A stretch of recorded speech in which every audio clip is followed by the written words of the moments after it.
how to hide Instagram app. Welcome back to the channel, guys. Today we're gonna learn how you can hide Instagram app from your phone. Now let's say you want to give phone to anyone else and you don't want them to see what's in your Instagram. All you have to do is go ahead and hold on Instagram icon. After you get here, there is an option that says remove app. After you press it, there are multiple options. One says delete app and remove from home screen.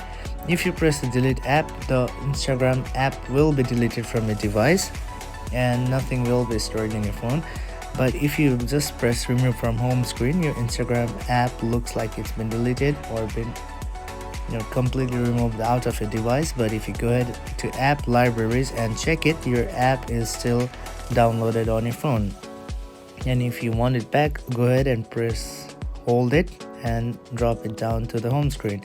And that is how you can hide Instagram app in your device. If you got any other questions, feel free to ask, and see you guys in the next one.